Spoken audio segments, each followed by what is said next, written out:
Porbandar chamber of કોમર્સમાં પીટીઆરમાં trustee તરીકે જોડાયેલા અને ઘણા વર્ષો પહેલા હારી ચૂકેલા પૂર્વ પ્રમુખ નલિન કાનાણી સહિત અન્ય આગેવાનોએ ગઈકાલે અચાનક ચેમ્બરનો કબજો સંભાળીને હવે અમે હોદ્દેદારો છીએ, અમે કાયદેસરના હોદ્દેદારો છીએ તેમ જણાવીને કબજો જમાવી દેતા પોલીસ દોડી ગઈ હતી અને વર્તમાન પ્રમુખ જિગ્નેશ કારિયા દ્વારા આ કબજાને ગેરકાયદેસર ગણાવીને ગુનો નોંધવાની કાર્યવાહી હાથ ધરવામાં આવી છે અને કમલાબાગ પોલીસ મથક ખાતે પણ લાંબો સમય સુધી તે અંગેની માથાકૂટ ચાલી હતી। ચેમ્બર પર કબજો કરનાર નલિન કાનાણીએ એવું જણાવ્યું હતું કે બંધારણ પ્રમાણે કાર્યવાહી કરવાની બદલે જિગ્નેશ કારિયા અને તેમની ટીમે મનમાની ચલાવી હતી, તેથી ના છૂટકે અમને ચેમ્બરની સંસ્થાનો કબજો લેવાની ફરજ પડી છે અને હું પોતે જ પ્રમુખ છું તેમ જણાવીને નલિન કાનાણીએ એવું ઉમેર્યું હતું કે અમે અમારી ટ્રસ્ટીઓની મીટિંગ પણ યોજી નાખી છે અને ચેમ્બર દ્વારા જાહેર કરવામાં આવેલી કારોબારી સમિતિની ચૂંટણી પણ અમે રદ જાહેર કરીએ છીએ।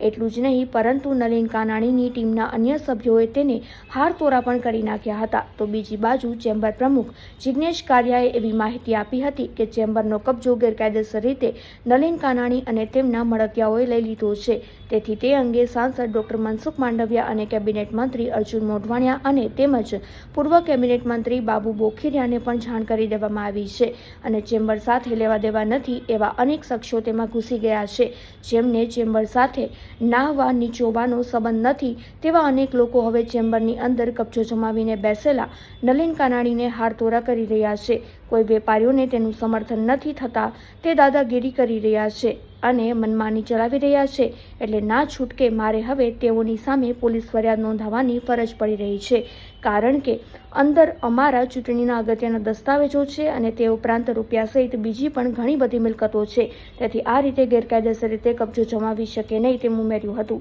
એટલું જ નહીં પરંતુ નલિન કાનાણીએ એવો દાવો કર્યો હતો કે અમે બીજી ચાવીથી તાળું ખોલ્યું છે, પરંતુ વાસ્તવમાં કોઈ પંજાબી ઇસમને બોલાવીને તે તાળું ખોલવા માટે આવ્યો હોય તેવા ફોટો અને વિડીયો પણ ચેમ્બર પ્રમુખ જિગ્નેશ કારિયાએ શેર કર્યા છે અને આગળની કાર્યવાહી હાથ ધરી છે। ત્યારે પોરબંદરમાં વેપારીઓની સૌથી અગ્રીમ સંસ્થા ચેમ્બરની આબરૂ પૂર્વ પ્રમુખ અને તેમની ટીમના સભ્યો તથા વર્તમાન પ્રમુખે સાથે મળીને ધૂળધાણી કરી નાખવામાં આવી છે તે હકીકત છે। એકચ્યુઅલી ગઈકાલે અમે લોકો એમને ચેમ્બર ઓફ કોમર્સમાં અમારા સ્ટાફને લેખિતમાં રજૂઆત કરેલી હતી કે આવતીકાલે રવિવાર છે ને બધા ટ્રસ્ટીઓ ફ્રી હોય, તેથી એક ટ્રસ્ટીઓની મિટિંગ રાખીએ જેમાં અમારે ટ્રસ્ટની સૂચના મુજબ, ચેરિટી કમિશનરની સૂચના મુજબ agenda book, circular book, audited હિસાબ તેમજ અન્ય સાહિત્ય જે સ્થાવર જંગમ મિલકતનું જે રેકોર્ડ હોય એ અમારે ચેરિટી કમિશનરની ડિમાન્ડ મુજબ આપવાનું હોય છે। એમાં દર વર્ષે જે ફાળો ભરવાનો હોય છે એ ફાળો ભર્યો હોય એની પહોંચ આપવાની હોય છે। ગઈકાલે અમે લેખિતમાં આપ્યું હોવા છતાં આજે અમે જ્યારે બિલ્ડિંગમાં ગયા, ચેમ્બરની બિલ્ડિંગમાં, ત્યારે પટાવાળા જે અમારા ક્લાર્ક છે, ચીફ એક્ઝિક્યુટિવ, તે લોકોએ પોસ્ટ કાઢી નાખી છે અને માત્ર એક ક્લાર્ક ઉપર ચલાવે છે। એ ક્લાર્ક લોક મારીને નીકળી ગયા અને એમનો ટેલિફોનિક સંપર્ક શરૂઆતમાં ન થયો, પાછળથી થયો કલાક પછી। એમણે એમ કીધું કે ભાઈ હું બહારગામ ગયો છું, ખરેખર એ ગામમાં હતા। આવું બધું થતું હતું। એ દરમિયાનમાં મુખ્ય મુદ્દો એ છે કે ચેરિટી કમિશનમાં 2008માં આ સંસ્થાને અમે નોંધણી કરાવેલી હતી જ્યારે હું પ્રમુખ હતો, પરંતુ એ ટ્રસ્ટના નિયમ મુજબ એમને કોઈ હિસાબ ઓડિટ નથી કરાવ્યા। એમાં અત્યાર સુધીમાં 3 ઓડિટર બદલી ગયા છે। આપ જો ઓડિટ એના કરેલા હિસાબે દેખાડે તો જો જોઈ શકો તો એમાં જોજો દર વર્ષે અલગ અલગ ઓડિટરનો સિક્કો અને સ્ટેમ્પ હોય છે, કારણ કે હિસાબમાં ગેરરીતિઓ હોય છે। આગલા પાછલા હિસાબની સરખામણીમાં ચેરિટીમાંથી નોટિસ આવેલી છે, ત્યારબાદ એમણે જે નીચેનું બિલ્ડિંગ અને ઉપરનું બિલ્ડિંગ, બહારના હોલ જે છે એ ભાડે આપી દીધા છે, નિયમ વિરુદ્ધ આપ્યા છે, ચેરિટી કમિશનરની મંજૂરી નથી લીધી, કોઈ ટેન્ડરિંગ નથી કર્યું। આખો વહીવટ જે ગેરકાયદેસર, એ લોકોએ જાતે ઠરાવ કરી અને જાતે એગ્રીમેન્ટ કરી નાખ્યું છે પાર્ટીઓ સાથે, અને એમના અમુક ભાડાઓ એમ કે છે કે મંદીને કારણે માફ કર્યા છે, પણ એ રોકડા લઈ લેવામાં આવ્યા છે, જેથી કરીને આમાં અનેક ગેરરીતિઓ, નાણાકીય ગેરરીતિઓ થતી હોય એવું ખૂબ જ મોટા પ્રમાણમાં માહિતી અમારી પાસે આવેલી હોય। અમે છેલ્લા 1-1.5 વર્ષથી આમને વ્યવસ્થિત કરવાની, આ સંસ્થાને વ્યવસ્થિત પુનર્જીવિત કરવાની, કારણ કે આ સંસ્થા વેપાર અને ઉદ્યોગ માટેની છે। એ ભાઈ એમ કહે છે કે હું 2016થી પ્રમુખ છું, તો આપને વિદિત થાય કે શેઠ શ્રી નાનજીભાઈ કાલિદાસ મહેતા કે જેમણે આ સંસ્થા સ્થાપી છે, એમના દીકરા ખીમજી શેઠ અને એમના દીકરા ધીરેન્દ્રભાઈ શેઠ, એ 3 વર્ષ સુધી બંધારણમાં જોગવાઈ છે કે 3 વર્ષથી વધારે કોઈ પ્રમુખ ન રહી શકે, તો એ લોકો પણ 3 વર્ષ સુધી જ પ્રમુખ રહેતા। બિરલાના શેઠ આવતા, અધિકારીઓ આવતા તો એ પણ 3 વર્ષ સુધી જ રહેતા। આપ સ્વીકારો છો કે હાલમાં પ્રમુખ છે, ગેરકાયદેસર કબજો ધરાવે છે, ઓફિશિયલી પ્રમુખ હું જ છું, એનું કારણ છે કે ઓફિસિયલ તમે પ્રમુખ છો હાજી તો તમે વહીવટ કેમ નથી કરતા? વહીવટ કરવા દેવામાં નથી આવતો. અમે જઈએ છીએ ત્યાં તો એ ગોલમાલ કરી દે છે અને આના જે કહેવાતા ગેર ટ્રસ્ટીઓ જે છે, કાયદેસરના ટ્રસ્ટીઓ અહીંયા હોતા નથી. કેટલા સમયથી ગેરવહીવટ કરે છે? આ વહીવટ 1.5 વર્ષથી આમ ચાલે છે અને 1.5 વર્ષથી અમારી ફાઇટ ચાલુ છે એની સામે. તમે ફાઇટમાં તમે શું કીધું? અમે બધા જ પુરાવાઓ ચેરિટી કમિશનને આપીએ છીએ અને પ્રજામાં પણ એમને ખુલ્લા કર્યા છે કે ત્યાં જે ન થવું જોઈએ એ બધી પ્રવૃત્તિઓ થઈ રહી છે. આજની તારીખમાં એ પ્રમુખ ઈ છે કે તમે છો? ઓન પેપર પ્રમુખ હું જ છું, કારણ કે 4 વર્ષથી આ એ પોતે એમ કહે છે કે પ્રમુખની ચૂંટણી નથી થઈ. 10 વર્ષથી આ એનો કબજો છે ગેરકાયદેસર. ગોલમાલ એ કરતા છે તો જેમાં ગોલમાલ થયું એમાં સીધી જવાબદારી તો જે તે પેપર ઉપર પ્રમુખો એની આવે તો એમાં એટલે એટલા માટે થઈને અમે આ સક્રિય થયા છે કે ભાઈ અમે એમને 2016 થી કપિલભાઈ લેખિતમાં આપેલું છે, અમે આપેલું છે કે તમે ત્યાં ફેરફાર રિપોર્ટ જો થતો હોય તો કરાવો, પણ ફેરફાર રિપોર્ટ એનો થઈ શકે એમ નથી, કારણ કે નિયમ મુજબ કોઈ કાર્યવાહી નથી. ચૂંટણી નિયમ મુજબ થવી જોઈએ, નિમણૂક નિયમ મુજબ થવી જોઈએ. આજની તારીખમાં દર વર્ષે ચૂંટણી કરવી જોઈએ એ નથી થતી. દર વર્ષે કારોબારીની ચૂંટણી કરવી જોઈએ એ નથી થતી. ચેમ્બરની વેપારી પ્રવૃત્તિઓ દર મહિને જે કરવાની થતી હોય છે. ચેમ્બરમાં 14 કમિટી છે. એ 14 કમિટીમાં આજે હું તમને કહું, પોરબંદરથી દિલ્હીના કેન્દ્રના મંત્રીઓ અહીં બેઠા હોય છે અને બીજી સંસ્થાના ડિસ્ટ્રિક્ટ ચેમ્બરના હોદ્દેદારો દિલ્હી એમની સાથે જઈને રજૂઆત કરે છે, તો પોરબંદર ચેમ્બર કેમ રજૂઆત નથી કરી શકતા? કે કેમ એમને કોઈ બોલાવતા નથી કે રજૂઆત કરવા આવો? એને એવું કીધું કે 2008 થી 2014 સુધીના ડોક્યુમેન્ટ તમે રજૂ નહીં કરી, એ શું છે? 2008માં તો સંસ્થા રજીસ્ટર્ડ થઈ. 2008માં સંસ્થા રજીસ્ટર્ડ થઈ. એ પછી દર વર્ષે અમે એમને કહીએ છીએ, કારણ કે એમાં બધાય ટ્રસ્ટીઓ કોઈ એક ટ્રસ્ટીઓ રજૂઆત નથી કરશો. તમામ ટ્રસ્ટીઓની એમાં સાઇન હોવી જોઈએ છે. તમામ ટ્રસ્ટીઓનું એમાં સોગંદનામું હોય છે અને તમામ ટ્રસ્ટીઓની અંગત જવાબદારી રહે છે. એટલે કોઈ એમ કહે કે મેં નથી કર્યું કે એમને નથી કર્યું, એમ નથી. એક વખત તમે ટ્રસ્ટી તરીકે જોડાવ કોઈ પણ સંસ્થામાં કે કોઈ પણ ટ્રસ્ટમાં, એટલે તમારી મોરલી જવાબદારી થઈ જાય છે અને તમે જ એના જવાબદાર છો. આજની તારીખે અમે જ આ સંસ્થા માટે જવાબદાર છીએ અને એટલા માટે જ અમે આને વ્યવસ્થિત કરવા માટે અને પોરબંદર શહેરમાં કાયદો વ્યવસ્થા કયો કે ધંધા રોજગાર કયો એના માટે અથવા તો નવા ઉદ્યોગ લાવવા માટે જે કાર્યવાહી કરવી જોઈએ એ દિશામાં અમારે જવું છે. એને માત્ર કેટરિંગ સર્વિસ, મંડપ સર્વિસ અને કંકોત્રીનો એમના પરિવારનો વ્યવસાય છે, એટલે કંકોત્રી પણ જે બિરલાઓ રાખે એમને ત્યાંથી લેવી પડે છે. આટલી બધી જ્યારે જોગવાઈઓ એ લોકો કરે છે તો પબ્લિકને અમે સમજાવીએ છીએ કે જે ટ્રસ્ટના નિયમ મુજબ થવું જોઈએ એ કરીએ આપણે. આજથી આ અત્યારે જે ટ્રસ્ટ એની જવાબદારી તમારી કે એની છે? અમારી તો છે જ. અમારી ટ્રસ્ટી તરીકે જવાબદારી છે જ. અત્યારે તમારી પાસે છે કે એમની પાસે છે? ઓન પેપર અમે જ છીએ, પણ એ લોકો ગેરકાયદેસર કબજો લઈને બંધ કરીને જતા રહીએ. ફરિયાદ કેમ નથી કરતા? અમે આજે ફરિયાદ કરી છે. આની પહેલા અમે ફરિયાદ પોલીસ ડિપાર્ટમેન્ટને કરી હતી. પોલીસ ડિપાર્ટમેન્ટે જ અમને વર્ષ દિવસ પહેલા જનરલ મિટિંગમાં બેસવા દેવા માટેની અનુમતિ આપી અને એમને કહેલું હતું કે એમને બેસવા દેજો. પોલીસ ડિપાર્ટમેન્ટની સાથે અમે વર્ષ દિવસથી સંપર્કમાં છીએ. દરેક મિટિંગમાં એ લોકો અમને પ્રવેશ કરવાની ના પાડે છે. અમે પોલીસ ડિપાર્ટમેન્ટને સાથે રાખીને પ્રવેશ કરીએ છીએ અને જે કંઈ પોલીસ તમારી પાસે વોલપેપર હોય તો પોલીસ પણ આપને સહકાર નથી આપતું? ત્યારે એમ કહે છે કે થઈ જશે, આ લોકો જવાબદાર લોકો એમ કહે છે, પણ સરવાળે એક ટોળકી છે, એક ગેરકાયદેસર આ જેને કહેવાય ને કે વ્હાઇટ માફિયા, આવો એક વ્યવસાય પોરબંદરની અંદર વ્હાઇટમાં, ખરેખર પોરબંદરમાં કોઈ તકલીફ છે જ નહીં. આ બધી આવા મિત્રો સહકાર ન આપે તમે કોર્ટનો સહારો કેમ? આજ દિવસ સુધી એવું હતું કે ભાઈ કોર્ટમાં જ્યાં સુધી ચેરિટીમાંથી નિર્ણય ના આવે ત્યાં સુધી કોર્ટમાં ન જઈ શકાય. ચેરિટીમાંથી નિર્ણય આવે એ પછી રાજકોટ ચેરિટીનો નિર્ણય આવી ગયો છે અને હજી પણ રાજકોટ ચેરિટીના નિર્ણયને જ્યારે પોલીસ ખાતું જો માન્ય નહીં રાખે તો અમારે હાઈકોર્ટમાં જવું પડશે. ચૂંટણી દર વખતે થાય છે, ચૂંટણીમાં દર વખતે એ જીતે 600 વેપારીમાં સૌથી વધારે મત એને શું કામ મળે? જો એ ખોટો હોય કે ખોટો હોય તો દર વખતે વેપારી એને શું કામ મત આપે? એમાં એવું છે, હકીકત એવું છે કે આજે મારણા મિલ બંધ થઈ ગઈ, આપ સૌ જાણો 40 વર્ષ થયા, તો મારણા મિલનો હજી પ્રતિનિધિ મતદાન કરવા આવે છે. મારણા મિલનો પ્રતિનિધિ છે, મારણા મિલ બંધ થઈ ગઈ છે. એવી તો આ ગામમાં 100 પેઢીઓ, હું તમને લિસ્ટ આપી દઉં કે 100 પેઢીઓ બંધ થઈ ગઈ છે. એમાં એમના લાગતા ઓળખતાઓને, પરિવારના સભ્યોને એમણે પ્રતિનિધિ તરીકે જોઈન્ટ કરી દીધા છે. પાછલા બારણેથી અમુક સભ્યોને લઈ લીધા છે. ઇવન ચૂંટણી સમિતિમાં પણ ગેરકાયદેસર વેપારીઓને પ્રવેશ કરાવીને ચૂંટણી સમિતિમાં અધ્યક્ષ બનાવી દીધા છે. આજે જ તમને કહું કે એક પત્રિકા હમણાં એમની બહાર પડી છે, તો એમાં અધ્યક્ષ તરીકે ગોપાલભાઈ મજીઠિયાનું નામ છે, જે ખરેખર ટ્રસ્ટી છે જ નહીં. તો ટ્રસ્ટીઓએ આ બધી વિધિ કરવાની હોય, બધી ટ્રસ્ટીઓ નહીં કરવા નથી દેતા. હવે આજથી તમે ત્યાંથી બધું સંભાળી લ્યો છો? અમને સહકાર પોલીસ ખાતું આપશે અને અમે એમાં સફળ થશું 100%, કારણ કે અમે નીતિ નિયમ મુજબ જ હાલીએ છીએ. એના માટે થઈને આપણે આ મુદ્દો કરવો પડે અને અમે સંભાળવા જઈ રહ્યા છીએ. આજ સાંજ સુધીમાં અમે આ કબજો લઈ લેવાના છીએ અને એના માટે થઈને જ અમે આ પ્રયત્ન કરીએ. લીગલ છીએ અને લીગલ માન્ય રહેવાનું જ છે. આજે ફેરફાર રિપોર્ટ જે છે રાજકોટના ચેરિટી કમિશનરે જે આપેલા છે આ એમાં તમે આપ જોઈ શકો છો, તમામ નામો એમાં છે કે આ ફેરફાર રિપોર્ટ નામંજૂર થયો છે અને એનો ઓલરેડી હુકમ આવી ગયો છે. કોઈ કોર્ટ એનાથી વિશેષ કોઈ ડિપાર્ટમેન્ટને એમ ન કહે કે આ હુકમ છે, એ પક્ષકારોને આપે. તમે ત્યાં છો ને એ લોકો આવશો તો તમે એની માટે લીગલ ફરિયાદ કરશો? 100% કરવી જ પડે. કોઈ પણ કાર્ય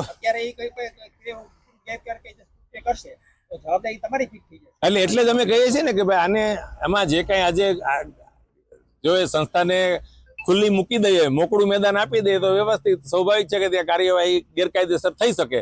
એ ન થાય એટલા માટે થઈને જ અમે આજ રોજ આ નક્કી કરેલું છે કે અમારે આ સંસ્થાનો કબજો લેવો અને કાયદેસર કબજો લેવો, નિયમ મુજબ લેવો અને નિયમ મુજબ ચેરિટીને સાથે રાખીને ભવિષ્યમાં આને વ્યવસ્થિત જ કરવાની છે. આનું કોઈ આ સંસ્થાનું ભવિષ્ય તો આખા ગામને આધીન હોય છે ને. વેપારીઓને, તમામ વેપારીઓ એ કેમ કોઈ નવા સભ્યોને પ્રવેશ નથી આપતા? બધા જ સભ્યોને આ સંસ્થામાં પ્રવેશ મળવો જોઈએ. બધાને પોતાના પ્રશ્નો રજૂઆત કરવાની તક મળવી જોઈએ. ત્યાં કોઈ જે 5-25 મિત્રો લાગતા ઓળખતા જે છે, જે એમના લાભાર્થીઓ છે, હું ફરીથી કહું છું કે લાભાર્થીઓ છે, એમને એ સાથે રાખીને બધાને મિસગાઈડ કરે છે.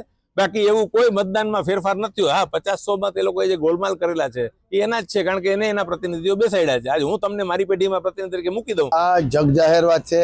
છેલ્લા 2014 થી દર વર્ષે બંધારણ મુજબ અમારે ઇલેક્શન થાય છે.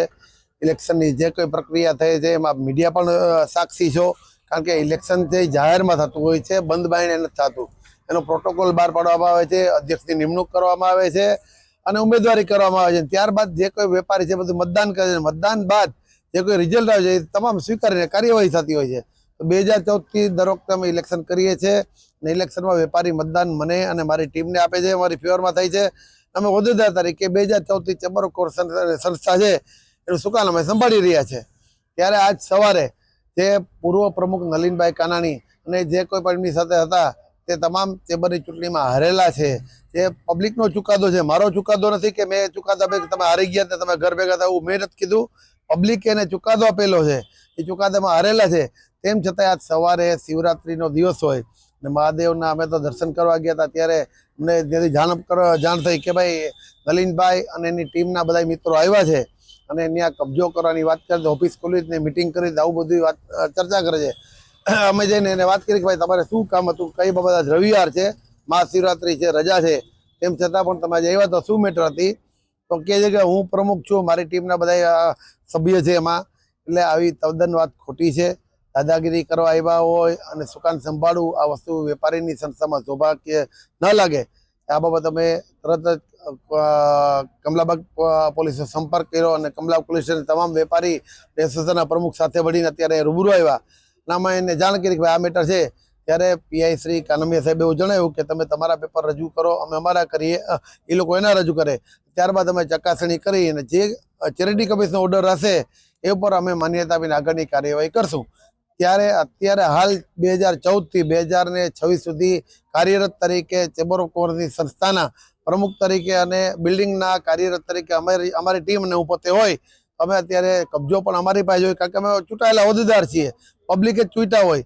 તે આખે આખો જે ભાઈ છે વેપારી સમાજનો જે નિર્ણય એને ધ્યાનમાં રાખી અને અમે કાર્યવાહી કરી રહ્યા હોય ત્યારે એને કબજો સંભાળવાની કોઈ વાત આવી વસ્તુ થઈ જ નહીં.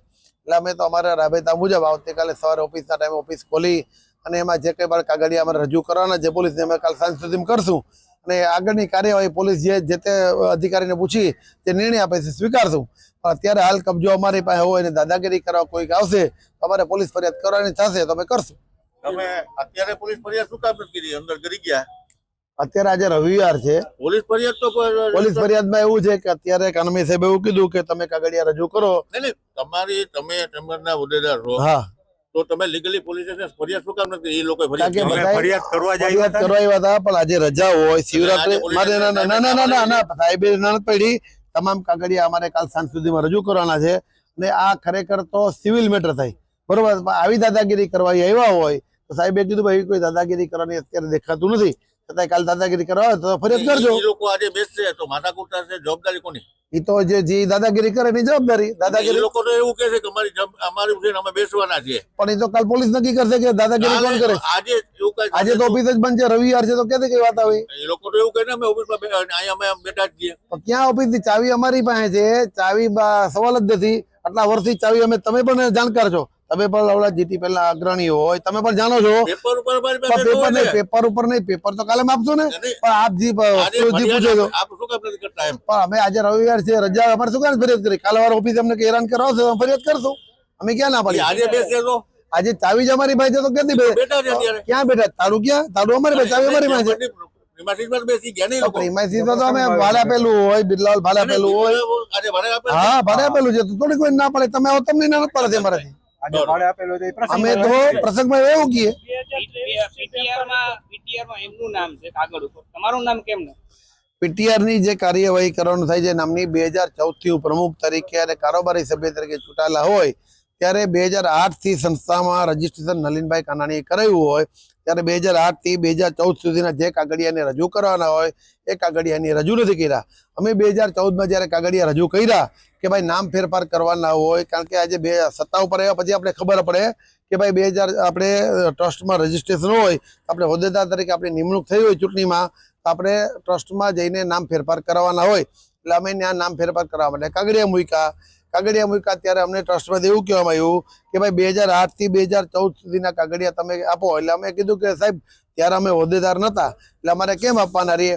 કે તો વચલો ચેરિટીનો એવો નિયમ છે અને કોઈ પણ ટ્રસ્ટનો એવો નિયમ છે કે વચ્ચેનો ખાડો કોણ પૂરો કરે?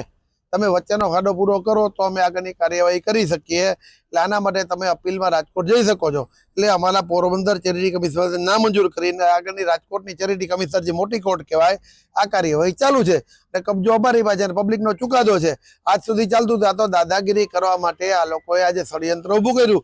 ઈ જ નલિનભાઈ કાનાણી, ઈ જ કપિલભાઈ કોટેચા અને જેની પેલા મળતિયા આવ્યા હતા એ તમામ મળતિયા શબ્દ એ માટે વાપરું છે કે ચેમ્બરને બદનામ કરવાનું કાવતરું છે. એટલે બાકી બધા વેપારી જ છે. આ શબ્દ અમારાથી ન બોલે મને પણ ખ્યાલ છે, પણ છતાંય આવું કાર્ય કરતો હોય તો એ કેવું પડે કે ચેમ્બર ઓફ કોમર્સ જેવી અવડી મોટી સંસ્થા હોય અને તમે એને આજે મીડિયા સમક્ષ લઈ જાઓ, પોલીસ સ્ટેશનમાં લઈ જાઓ.